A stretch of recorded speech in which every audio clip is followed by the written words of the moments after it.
नील भगवान के चरणों में सत नमन। सम्माननीय मंच,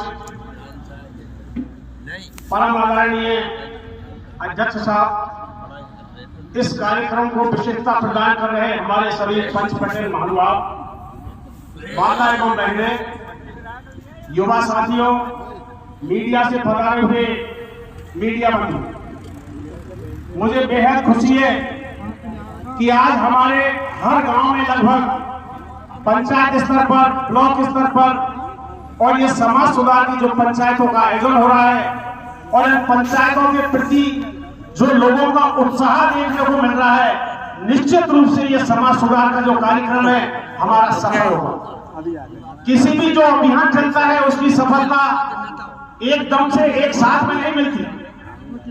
जब 1986 में नई शिक्षा नीति आई थी तो सबसे पहले लोक जोबिस का अभियान चला था। हमारे बुजुर्गों को पता होगा, उसमें बुजुर्गों को जो 60 साल से ऊपर को केंद्र बना करके उनको शिक्षा दी गई थी। तो इसका उद्देश्य ये नहीं था कि बुजुर्गों को MA या BA करवाना हो, उसका उद्देश्य था सिर्फ शिक्षा का प्रसार।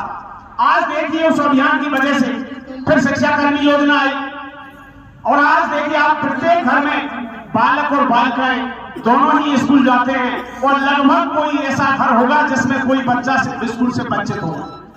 तो देखिए अभियान जो भी चलता है उसकी क्रियान्विति में समय लगता है, लेकिन निश्चित रूप से समाज का जो उत्साह देखने में मिल रहा है उससे हमारा जो ये अभियान है, क्यों बहुत ही अहम मौके पर और ये निर्णय लिया गया समाज के द्वारा कि समाज सुधार की जो कुरीतियां हैं इनको दूर किया जाए।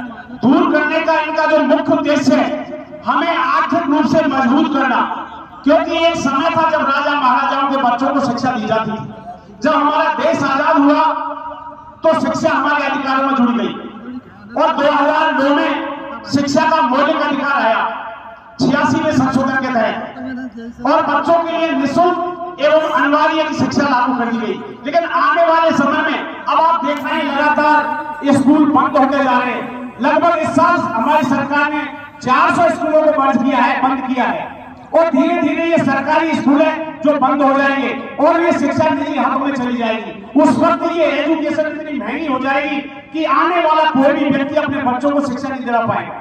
यदि आपका स्थिति आर्थिक रूप से मजबूत है तो आप अपने बच्चों को एजुकेशन दिला पाएंगे और किसी भी समाज का विकास शिक्षा के ऊपर निर्भर है। क्योंकि आज हम भी जो इस बोलने लायक हुए हैं और जो हमारी पोजीशन है वो आज एजुकेशन की वजह से ही है। मैं आपका अधिक समय नहीं लेते हुए और समाज के सभी पंच पटौलों के लिए मैं धन्यवाद अर्पित करना चाहूंगा कि आप लोगों ने मुझे यहाँ बोलने का मौका दिया। और मैं अंत में यही बात कहना चाहूंगा कि ये रुतबा मेरे सिर को मेरे संविधान से मिला है और ये सम्मान भी मुझे मेरे संविधान से मिला है।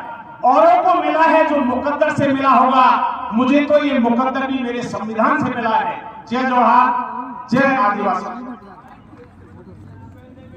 बहुत बहुत धन्यवाद दियो साहब, आपने अपने सारे जीवन के अनुभव और जो शिक्षा का संदेश है और जो संविधान के द्वारा जो अधिकार मिले हैं सभी बातों को खोल कर बता दिया।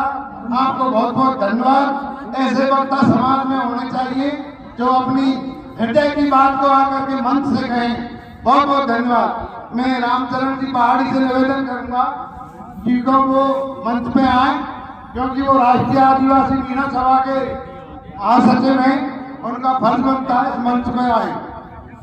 रामचरण जी पहाड़ी। अगला वक्ता मैं श्री ब्रजलाल जी मीणा, खिदरपुर, रिटायर कस्टम अधिकारी श्री ब्रजलाल जी मीणा अगले वक्ता होंगे। धन्यवाद। आप आए और अपना उद्बोधन दें। श्री सरपंच साखोटा, चेयरमैन सखोटला मंच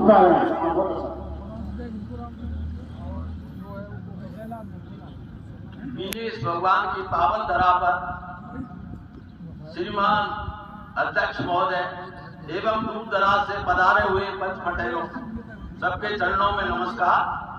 हमारे समाज की कुरीतियों के बारे में जो जगह जगह पंचायत चल रही है, भारी समर्थन मिल रहा है। सब लोग इसको स्वीकृत कर रहे हैं कि हमारे समाज में बहुत सारी कुरीतियां हैं, इनको अब दूर करना चाहिए। जिससे समाज आर्थिक रूप से संपन्न हो।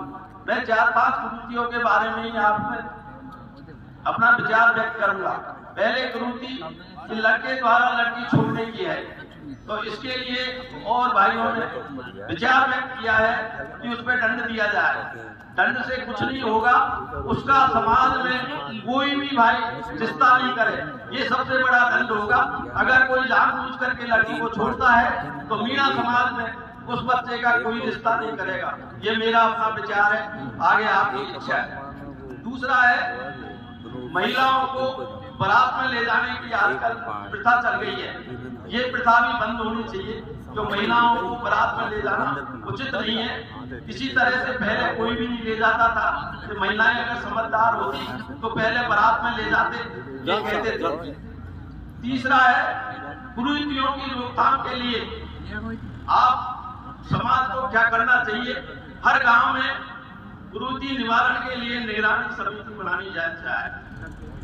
इन सब कुरीतियों की जब तक निगरानी समिति नहीं बनेगी तब तक इनको रोकथाम करने के लिए कोई भी है उचित साधन नहीं होगा। इसलिए मेरा सभी समाज के बंधुओं और पटेलों से अनुरोध है कि हर गांव में कुरीति निवारण के लिए निगरानी समिति बनाई जाए, ये कुरीतियों पे अंकुश लगाया जा सके। चौथा है, जो भी नशे की अवैध सामग्री बेचते हैं उन लोगों पे अंकुश लगाने के लिए पुलिस में शिकायत की जाए। इसका कोई भाई भी दूसरा बुरा नहीं माने, चाहे वो बुरा माने तो माने, परंतु अंकुश लगाना है तो आवश्यक रूप से आपको पुलिस की सहायता लेनी पड़ेगी, नहीं तो वो नशे की सामग्री बिकती रहेगी और हम देखते रहेंगे। 5वां मेरा सुझाव है,